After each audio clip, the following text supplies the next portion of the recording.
महाराष्ट्र की राजनीति में आए सियासी भूचाल ने एक बार फिर से भारत के दल बदल कानून की ओर लोगों का ध्यान खींचा है। महाराष्ट्र के सत्तारूढ़ गठबंधन महाविकास आघाड़ी के प्रमुख घटक शिवसेना के 55 में से 39 विधायक बागी हो गए हैं। ये विधायक अपने नेता एकनाथ शिंदे के साथ गुवाहाटी के 5 सितारा होटल में हैं। इस विद्रोह की वजह से शिवसेना नेता उद्धव ठाकरे अपने जीवन के सबसे कठिन दौर से गुजर रहे हैं। 2/3 विधायकों का समर्थन होने की वजह से एकनाथ शिंदे महाविकास आघाड़ी से बाहर निकलने के लिए अलग दल बनाने का प्रयास कर रहे हैं। शिंदे दावा कर रहे हैं कि ऐसा करना पूरी तरह से कानूनी होगा। दूसरी तरफ शिवसेना ने बागी विधायकों को अपात्र घोषित करने के लिए कदम आगे बढ़ा दिए हैं। दोनों ही गुट अपने अपने दावे कर रहे हैं। अब मामला सुप्रीम कोर्ट में है, लेकिन क्या ये मुमकिन है?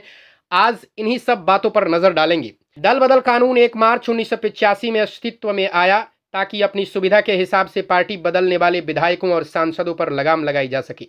1985 से पहले दल बदल के खिलाफ कोई कानून नहीं था। उस समय आया राम गया राम मुहावरा खूब प्रचलित था। दरअसल 1967 में हरियाणा के एक विधायक गया लाल ने एक ही दिन में 3 पार्टी बदल ली थी, जिसके बाद आया राम गया राम प्रचलित हो गया। लेकिन 1985 में राजीव गांधी के नेतृत्व वाली कांग्रेस सरकार इसके खिलाफ विधेयक लेकर आई। 1985 में संविधान में 10वीं अनुसूची जोड़ी गई। यह संविधान में 52वां संशोधन था। इसमें विधेयकों और सांसदों के पार्टी बदलने पर लगाम लगाई गई। इसमें यह भी बताया गया कि दल बदल के कारण उनकी सदस्यता भी खत्म हो सकती है। आइए अब जानते हैं कब कब लागू होगा दल बदल कानून।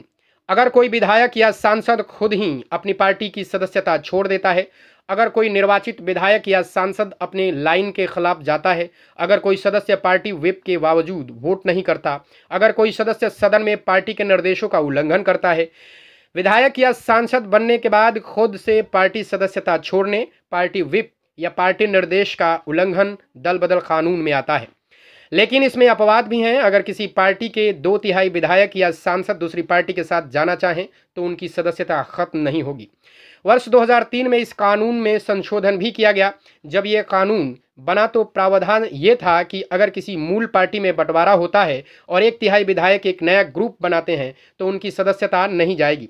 लेकिन इसके बाद बड़े पैमाने पर दल बदल हुए और ऐसा महसूस किया गया कि पार्टी में टूट के प्रावधान का फायदा उठाया जा रहा है, इसलिए यह प्रावधान खत्म कर दिया गया। इसके बाद संविधान में 51वां संशोधन जोड़ा गया, जिसमें व्यक्तिगत ही नहीं सामूहिक दल बदल को असंवैधानिक करार दिया गया।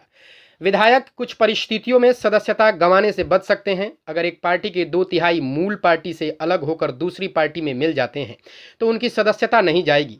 ऐसी स्थिति में न तो दूसरी पार्टी में विलय करने वाले सदस्य और न ही मूल पार्टी में रहने वाले सदस्य अयोग्य ठहराए जा सकते हैं। आइए अब जानते हैं कि किन किन परिस्थितियों में लागू नहीं होगा दल बदल कानून। जब पूरी की पूरी राजनीतिक पार्टी अन्य राजनीति पार्टी के साथ मिल जाती है, अगर किसी पार्टी के निर्वाचित सदस्य एक नई पार्टी बना लेते हैं, अगर किसी पार्टी के सदस्य 2 पार्टियों का विलय स्वीकार नहीं करते और विलय के समय अलग ग्रुप में रहना स्वीकार करते हैं, जब किसी पार्टी के 2/3 सदस्य अलग होकर नई पार्टी में शामिल हो जाते हैं, स्पीकर के फैसले की हो सकती है समीक्षा। 10वीं अनुसूची के पैराग्राफ 6 के मुताबिक स्पीकर या चेयरपर्सन का दल बदल को लेकर फैसला आखिरी होगा। पैराग्राफ 7 में कहा गया है कि कोई कोर्ट इसमें दखल नहीं दे सकता। लेकिन 1991 में सुप्रीम कोर्ट की संवैधानिक बेंच ने 10वीं अनुसूची को वैध तो ठहराया, लेकिन पैराग्राफ 7 को असंवैधानिक करार दे दिया।